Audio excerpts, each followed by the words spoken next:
Welcome to our YouTube channel. Don't forget to like, subscribe and share the videos. جادو کرنا جو ہے ہمارے دین میں حرام ہے اور اس کو کفر بھی کہا گیا ہے۔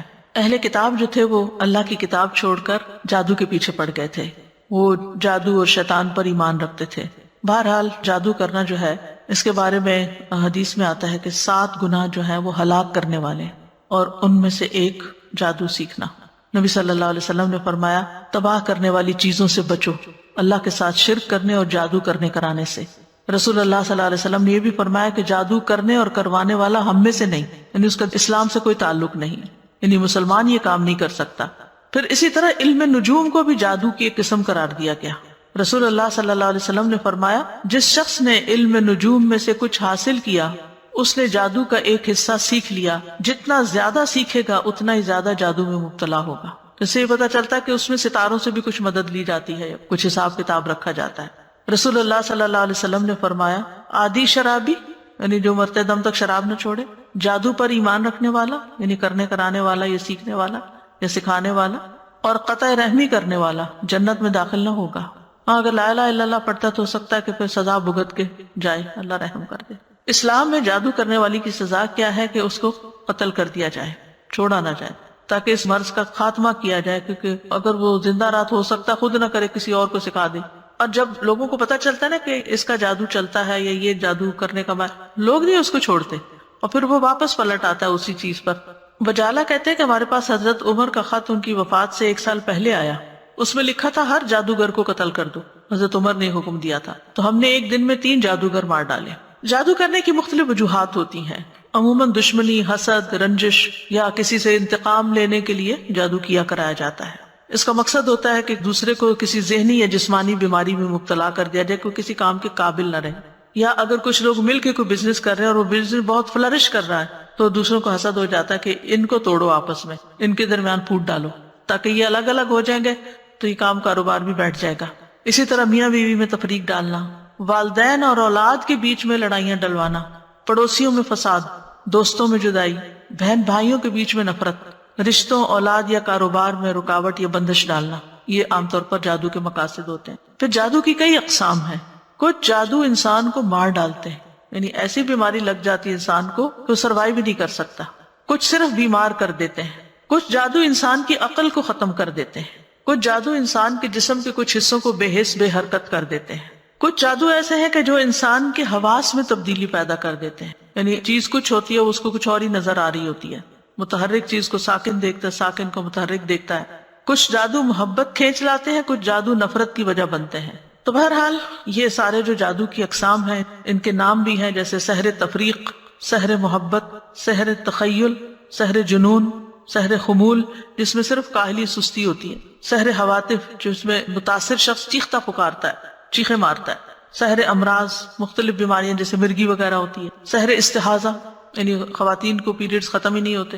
پھر جادو کی علامات بعض آہستہ آہستہ شروع ہوتی ہیں، بعض ایک دم سٹرونگ آتی ہیں، جیسے سستی، گھبراہٹ، خاموشی، تنہائی کی عادت، کسی سے نہیں ملنا، کسی سے بات نہیں کرنی، ذہنی انتشار، حد سے زیادہ چڑچڑا پن، ذرا سی بات پہ بھڑک اٹھنا، کسی کام میں دل نہ لگنا، نماز روزہ عبادت چھوڑ دینا، بغیر کسی بیماری اور وجہ کے سر چکرانا، ڈراؤنے خواب آنا، خواب میں بھی رونا، چیخنا، چلانا، خون کے چھینٹے اور کپڑوں کو کٹا ہوا پانا، خامد بیوی کے درمیان آپس میں کوئی کشش محسوس نہ کرنا، بغیر کسی وجہ کے رشتہ داروں کا آپس کے معاملات میں بگاڑ ہو جانا، یعنی ایک دوسرے سے ملنا جلنا چھوڑ دینا۔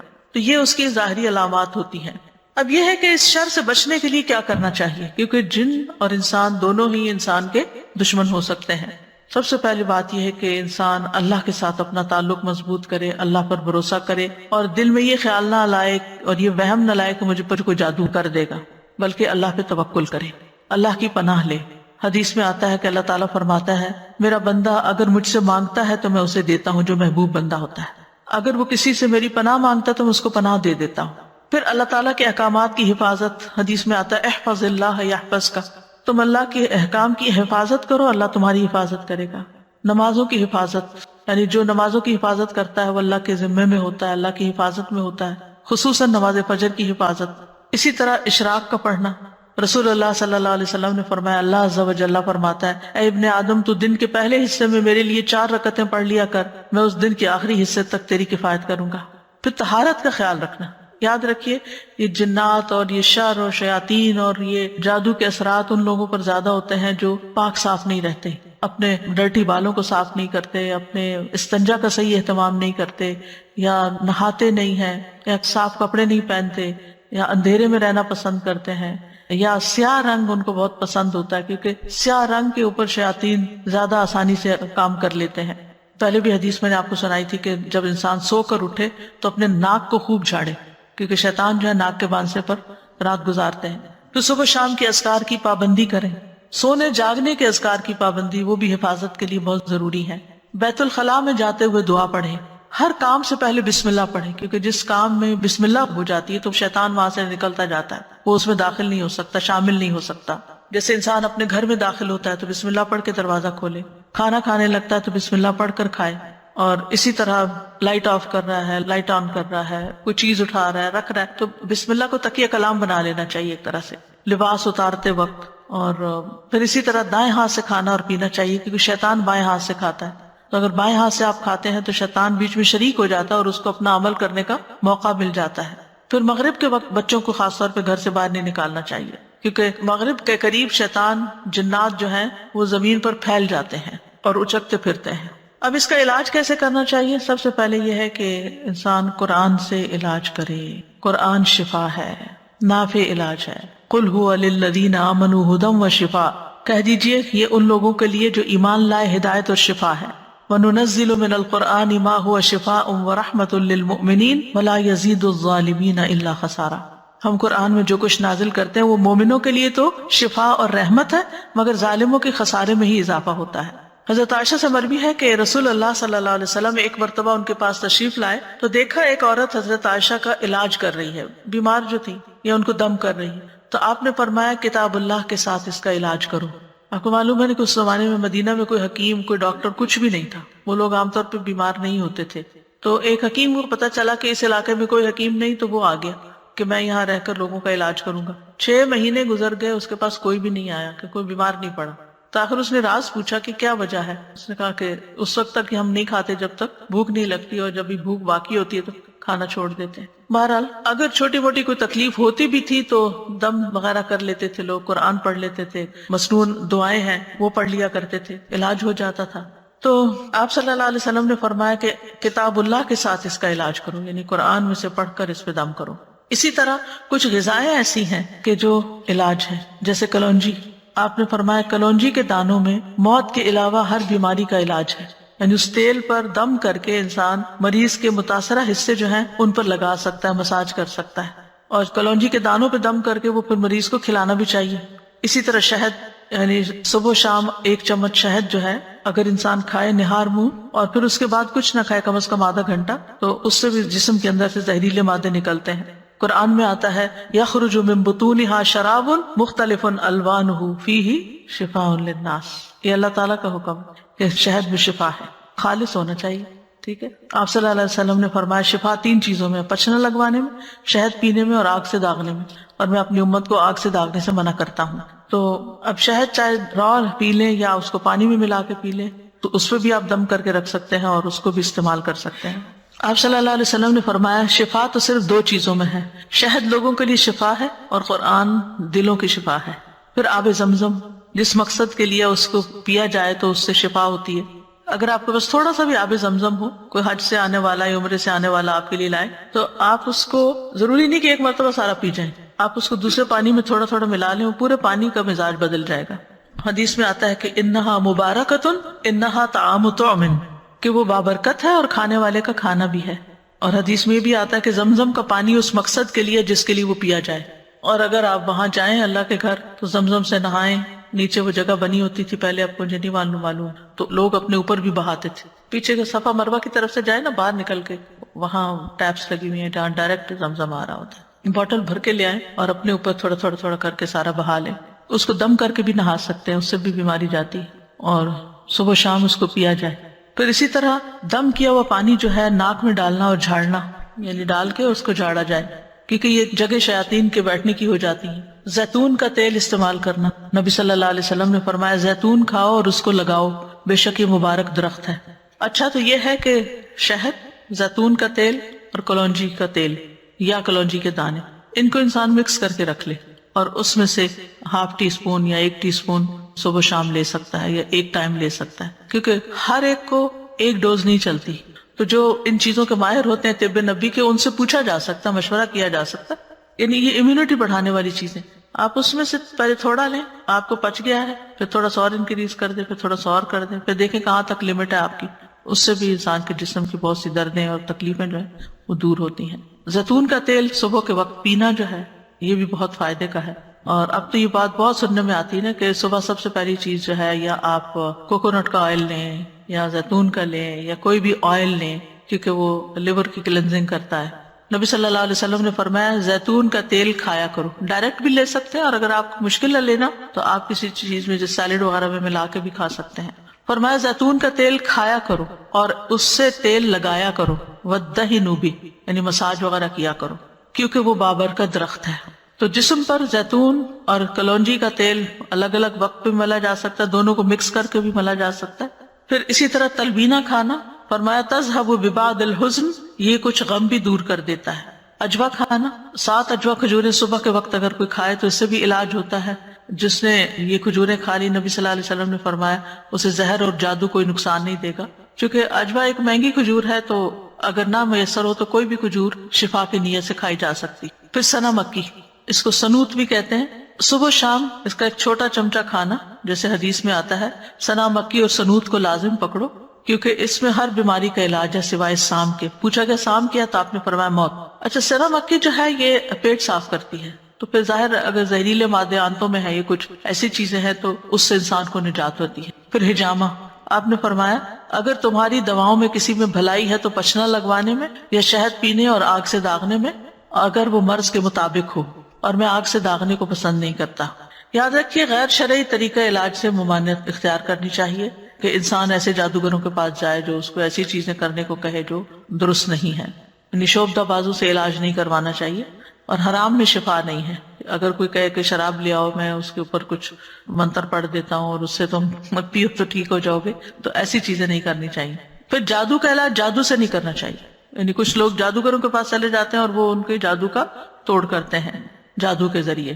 اور پھر غیر شرعی جھاڑ پھنکار جو ہے، جس کو نشرہ کہا جاتا ہے، فرمایا یہ شیطانی عمل ہے، کیونکہ اس میں جنات کی مدد طلب کی جاتی ہے، روحوں کو پکارا جاتا ہے۔ اسی کے بارے میں آپ نے فرمایا تھا کہ میری امت کے 70,000 لوگ بلا حساب جنت میں داخل ہوں گے۔ یہ وہ لوگ ہیں جو نہ جھاڑ پھونک کرواتے ہیں، نہ پال لیتے ہیں، بلکہ اپنے رب پر بھروسہ کرتے ہیں۔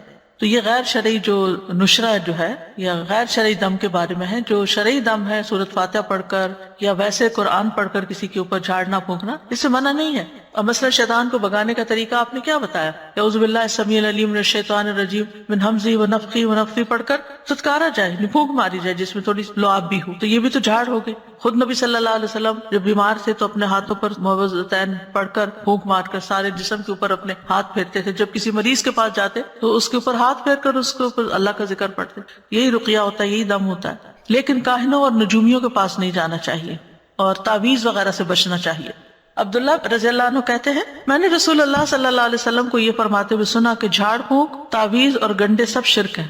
جو صحیح والی جھاڑ پھونک ہے وہ منع نہیں ہے، جو نشرہ ہے اس کی بات ہو رہی ہے۔ کہتی ہیں میں نے کہا آپ یہ کیا کہہ رہے ہیں؟ اللہ کی قسم میری آنکھ بہتی تھی، میں فلاں یہودی کے پاس جاتی، وہ اس پہ دم کرتا، وہ ٹھیک ہو جاتی۔ تو عبداللہ بن مسعود نے فرمایا یہ شیطانی عمل ہے، شیطان اپنے ہاتھ سے اسے دھنساتا، جب تم اس پہ دم کراتی تو وہ باز آ جاتا۔ تمہارے لیے تو یہی کافی ہے کہ تم وہ دعا پڑھ لیا کرو جو رسول اللہ صلی اللہ علیہ وسلم پڑھتے تھے کہ اے لوگوں کے رب اس تکلیف کو دور فرما، مجھے شفا عطا فرما، تو ہی شفا دینے والا ہے، تیرے علاوہ کسی کی شفا کچھ نہیں، ایسی شفا عطا فرما جو بیماری کا نام و نشان نہ چھوڑے۔ اذهب البأس رب الناس واشف انت الشافی لا شفاء الا شفاؤک اشف شفاء لا یغادر سقما۔ پھر اسی طرح جادو سے حفاظت کے لیے اور جادو کے علاج کے لیے سورۃ الفاتحہ جو ہے یہ بہت فائدے کی ہے۔ اور اس کی دلیل کیا ہے؟ ابو سعید خدری کہتے ہیں کہ نبی صلی اللہ علیہ وسلم کے چند صحابہ عرب کے قبیلوں میں سے ایک قبیلے کے پاس سے گزرے تو قبیلہ والوں نے ان کی ضیافت نہیں کی۔ کچھ دیر بعد اس قبیلے کے سردار کو بچھو نے کاٹ لیا۔ قبیلے والوں نے کہا کہ آپ لوگوں کے پاس کوئی دوا یا کوئی دم کرنے والا ہے؟ تو تو صحابہ نے کہا کہ تم نے ہماری ضیافت نہیں کی، اب ہم اس وقت تک دم نہیں کریں گے جب تک تم ہمارے لیے اس کی مزدوری مقرر نہ کرو۔ یہیں سے راقی حضرات جو ہے وہ اس کی دلیل لیتے ہیں کہ راقی جو ہے وہ اجرت لے سکتا ہے۔ چنانچہ ان لوگوں نے چند بکریاں دینی منظور کر لی۔ پھر ابو سعید خدری سورۃ الفاتحہ پڑھنے لگے اور اپنا لعاب بھی اس جگہ پر ڈالنے لگے۔ اس سے وہ شخص اسی وقت ٹھیک ہو گیا، تندرست ہو گیا۔ چنانچہ قبیلے والے بکریاں لے کر آئے، لیکن صحابہ نے کہا جب تک ہم نبی صلی اللہ علیہ وسلم سے پوچھ نہ لیں ہم بکریاں نہیں لے سکتے۔ جب آپ سے پوچھا گیا تو آپ مسکرائے اور فرمایا تمہیں کیسے معلوم ہو گیا تھا کہ سورۃ فاتحہ سے دم بھی کیا جا سکتا ہے؟ ان بکریوں کو لے لو اور اس میں میرا حصہ بھی رکھو۔ یعنی خوش مزاجی سے آپ نے فرمایا، اور یہ اس لیے فرمایا گا کہ لوگوں کے دلوں کے اندر کراہت نہ ہو۔ تو اس میں آپ دیکھیے کہ بعض راکی اس سے یہ دلیل بھی لیتے کہ وہ 40 بکریاں تھی اور راکی کو 40 بکریوں کی قیمت تک کی قیمت لینے کا جواز ملتا ہے۔ بہرحال اللہ عالم۔ پھر سورۃ البقرہ جو ہے اس کا پڑھنا، نبی صلی اللہ علیہ وسلم نے فرمایا سورۃ البقرہ پڑھا کرو، اس کا پڑھنا باعث برکت ہے اور اس کا چھوڑنا باعث حسرت ہے، اور جادوگر اس کو حاصل کرنے کی طاقت نہیں رکھتے، یعنی اس پہ قابو نہیں پا سکتے۔ تو اس میں کیا کرنا چاہیے؟ روٹین میں روز سورۃ البقرہ کا کچھ حصہ پڑھتے رہنا چاہیے، جب پھر ختم ہو جائے پھر شروع کر لیں، پھر یعنی اور کچھ نہیں تو روزانہ 2 پیجز، یعنی صفحہ ایک صفحہ ادھر ہوتا ہے ایک صفحہ ادھر۔ مصحف عثمانی میں آپ دیکھیں آیت پہ ختم ہوتا ہے نا صفحہ، 2 صفحے ہر روز پڑھ لیا کریں، مثلا 4 صفحے ہر روز پڑھ لیں، 8 صفحے ہر روز پڑھ لیں تاکہ وہ برکت رہے۔ لگانا اور بات ہوتا ہے اور خود پڑھنا اور بات ہوتی ہے، کیونکہ اس میں تو صرف ہمارے کان سن رہے ہوتے ہیں، لیکن جب ہم خود پڑھتے ہیں تو ہمارا دل دماغ سب کچھ پھر حاضر ہوتا ہے اس میں۔ لیکن سورۃ البقرہ کی کچھ آیات جادو کے توڑ کے لیے بڑی مؤثر ہیں۔ اس میں الف لام میم سے لے کر المفلحون تک، اس کے بعد واتبعوا ما تتلو الشیاطین علی ملک سلیمان، آیت نمبر 102 سورۃ البقرہ کی۔ پھر آیت نمبر 163 اور 164 وَإِلَٰهُكُمْ إِلَٰهٌ وَاحِدٌ لَا إِلَٰهَ إِلَّا هُوَ الرَّحْمَٰنُ الرَّحِيمُ۔ پھر آیت الکرسی، پھر آمن الرسول۔ تو آپ دیکھیں زیادہ تر رکیہ تو یہی آ گیا۔ رسول اللہ صلی اللہ علیہ وسلم نے فرمایا اللہ تعالیٰ نے زمین و آسمان کی تخلیق سے 2000 سال قبل کتاب لکھی تھی، اس میں سے 2 آیتیں نازل کر کے ان سے سورۃ البقرہ کا اختتام کیا گیا، لہٰذا جس گھر میں 3 راتوں تک سورۃ بقرہ کی آخری 2 آیتیں پڑھی جائیں گی شیطان اس کے قریب نہیں آئے گا، یعنی پھر وہ جادو وغیرہ کا اثر نہیں ہوگا انشاءاللہ۔ دیگر قرآنی آیات میں جیسے سورۃ آل عمران کی آیت نمبر 18 اور 19 شہد اللہ انہ لا الہ الا ہو، اس میں بھی توحید کی بات ہے۔ پھر سورۃ الاعراف آیت 54 سے 56 تک ان ربکم اللہ الذی خلق السماوات والارض فی 6 ایام، اور آیت 56 ہے ولا تفسدوا فی الارض بعد اصلاحها۔ پھر سورۃ الاعراف کی آیت نمبر 117 سے لے کر 122 تک وَأَوْحَيْنَا إِلَىٰ مُوسَىٰ أَنْ أَلْقِ عَصَاكَ فَإِذَا هِيَ تَلْقَفُ مَا يَأْفِكُونَ، جو آج لیکچر کے شروع میں آیات آپ نے سنی 117 سے 122 تک۔ پھر سورۃ یونس آیت 81 سے 82 فَلَمَّا أَلْقَوْا قَالَ مُوسَىٰ مَا جِئْتُمْ بِهِ السِّحْرُ إِنَّ اللَّهَ سَيُبْطِلُهُ إِنَّ اللَّهَ لَا يُصْلِحُ عَمَلَ الْمُفْسِدِينَ وَيُحِقُّ اللَّهُ الْحَقَّ بِكَلِمَاتِهِ وَلَوْ كَرِهَ الْمُجْرِمُونَ۔ پھر سورۃ طٰہٰ کی آیت وَأَلْقِ مَا فِي يَمِينِكَ تَلْقَفْ مَا صَنَعُوا إِنَّمَا صَنَعُوا كَيْدُ سَاحِرٍ وَلَا يُفْلِحُ السَّاحِرُ حَيْثُ أَتَىٰ۔ پھر سورۃ المؤمنون کی آیت ہے أَفَحَسِبْتُمْ أَنَّمَا خَلَقْنَاكُمْ عَبَثًا وَأَنَّكُمْ إِلَيْنَا لَا تُرْجَعُونَ فَتَعَالَى اللَّهُ الْمَلِكُ الْحَقُّ لَا إِلَٰهَ إِلَّا هُوَ رَبُّ الْعَرْشِ الْكَرِيمِ۔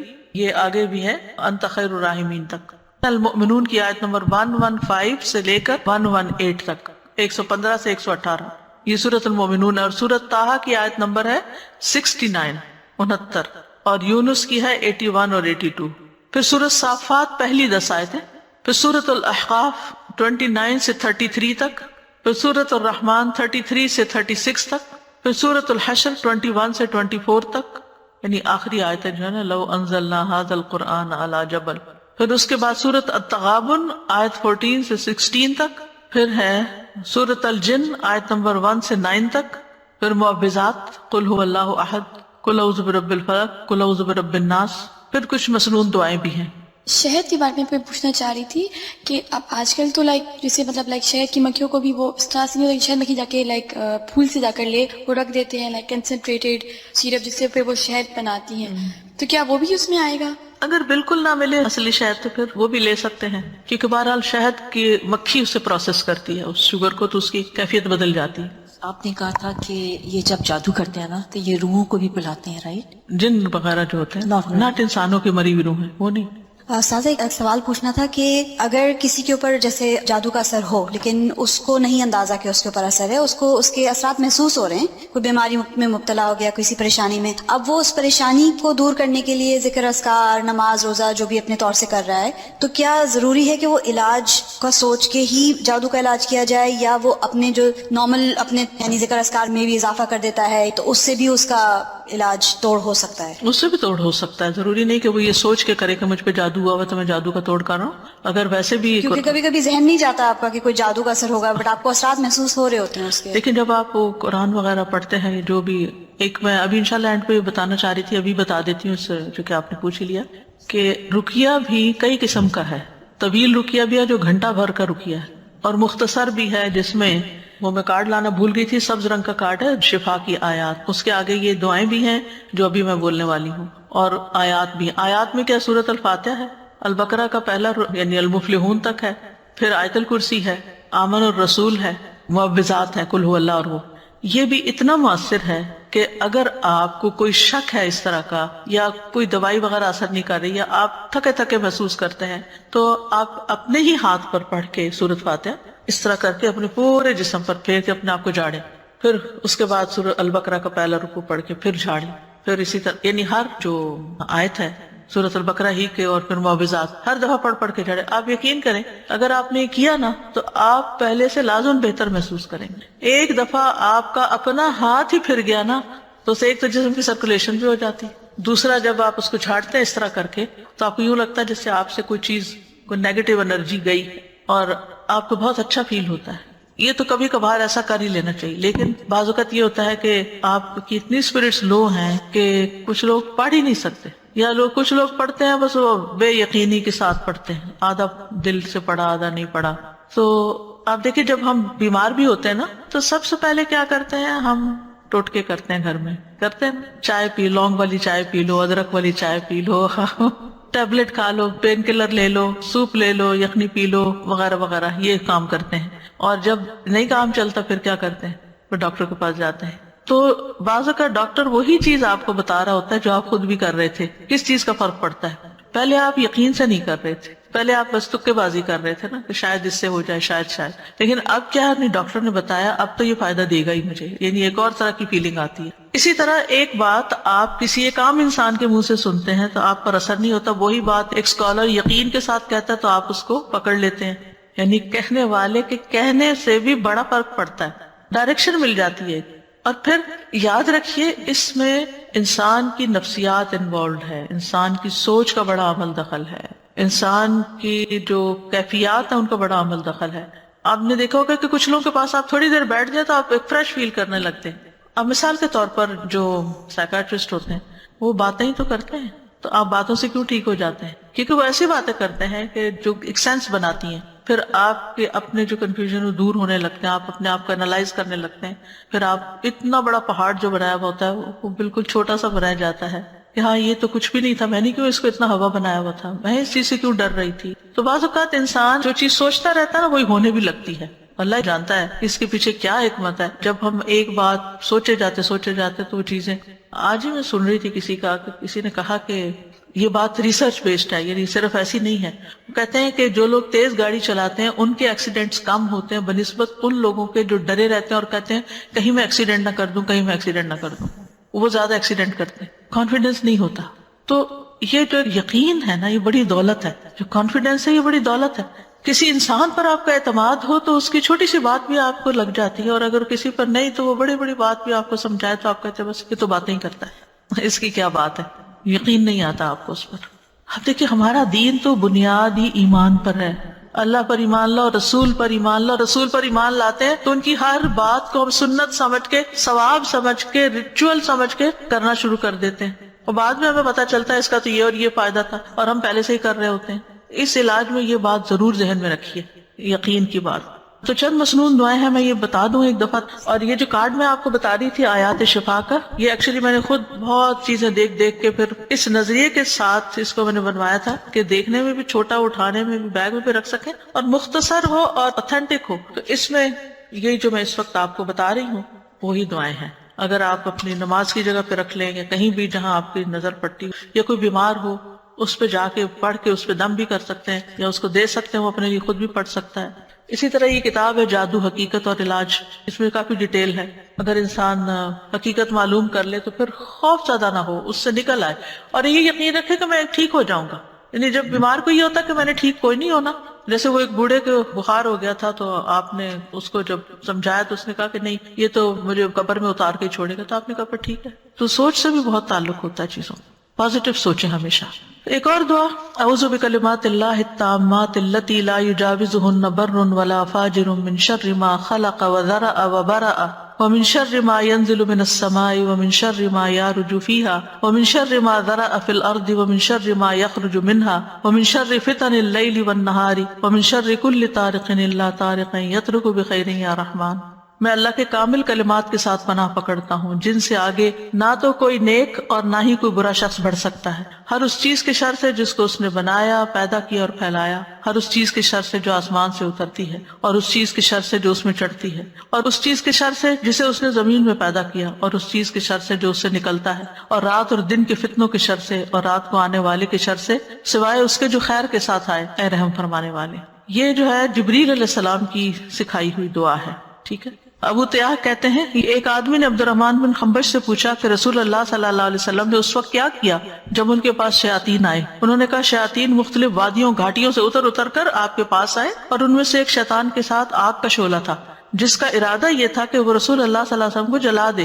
یعنی اتنے ڈھیروں ڈھیر آ گئے لیکن وہ مروب ہو گیا، خود ہی پیچھے ہٹنے لگا.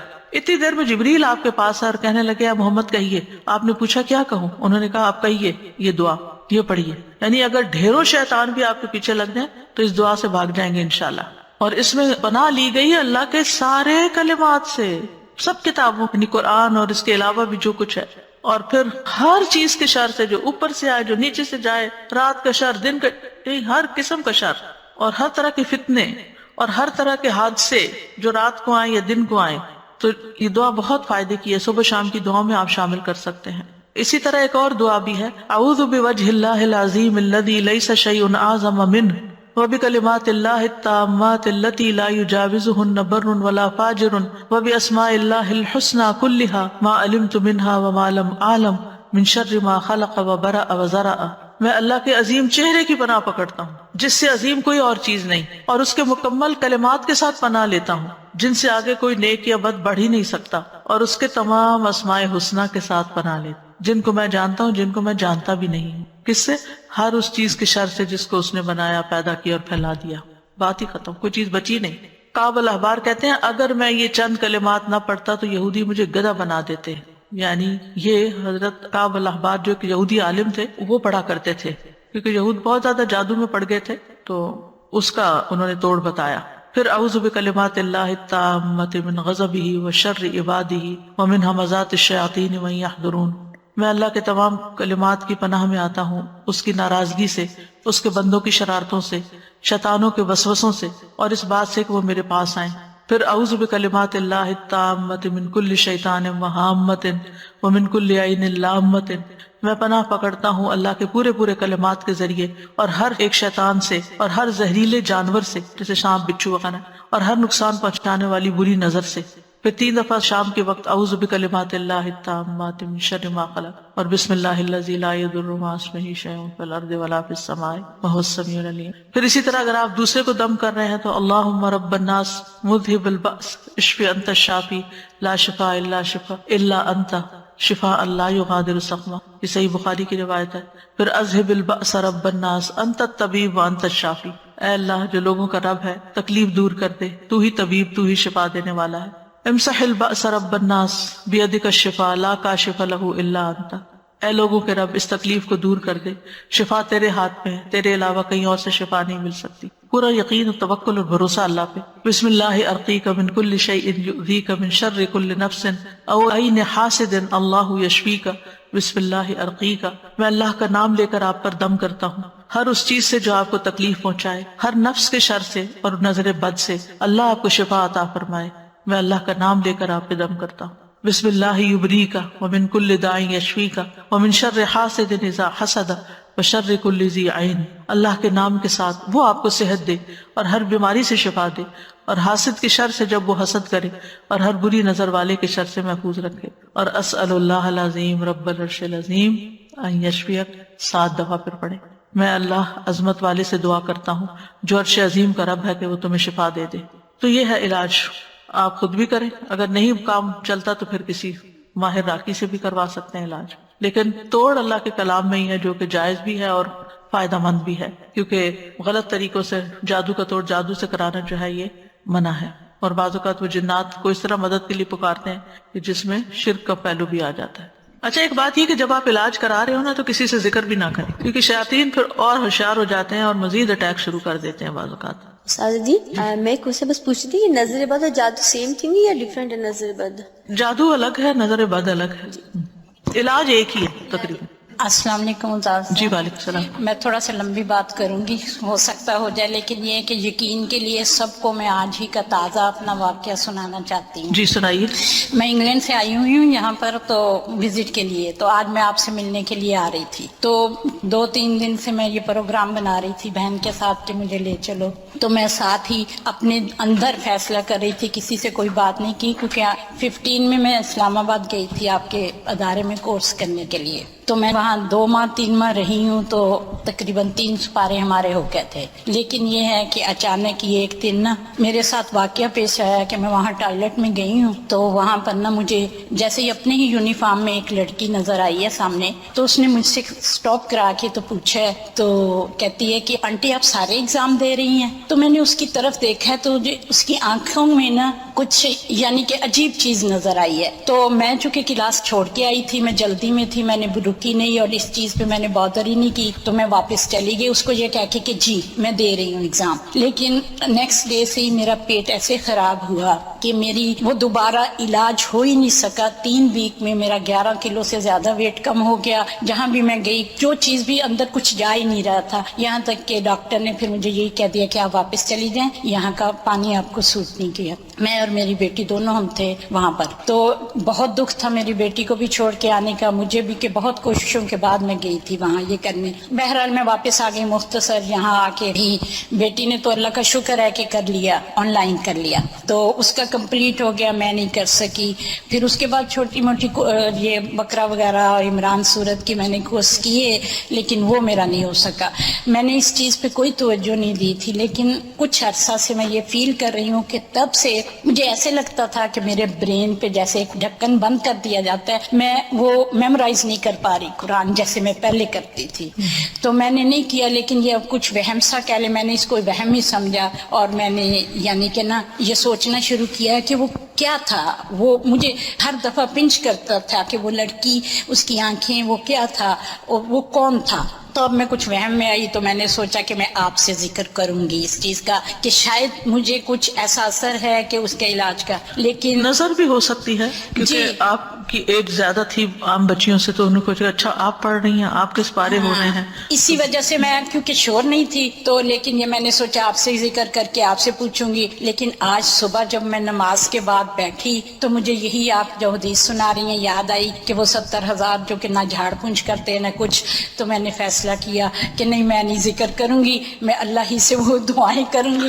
یہ سب سے پہلا کام یہی کرنا چاہیے کہ اللہ کی طرف رجوع کرنا چاہیے، اور پھر اللہ تعالیٰ ہی گائیڈ کر دیتا ہے۔ لیکن میں اب اللہ کا اتنا شکر کر رہی ہوں، اتنا شکر کر رہی ہوں کہ وہ کیسے دلوں کو جانتا ہے کہ مجھے آج نہیں پتا تھا کون سی کلاس ہے، مجھے نہیں پتا تھا یہاں کیا درس ہوگا کیا نہیں ہوگا، مجھے نہیں پتا تھا کہ میرا علاج ہی اللہ تعالیٰ آج مجھے دکھا دیں گے، میں اس کی شکر گزار ہوں۔ ہمارا کل کا ٹاپک جو ہے وہ نظر بد سے متعلق ہے، نظر بد کا علاج جو ہے، ٹھیک ہے۔ آج کے لیے اتنا ہی کافی ہے۔ وآخر دعوانا ان الحمد للہ رب العالمین۔ سبحانک اللہم وبحمدک، اشہد ان لا الہ الا انت، استغفرک واتوب الیک۔ السلام علیکم ورحمۃ اللہ وبرکاتہ۔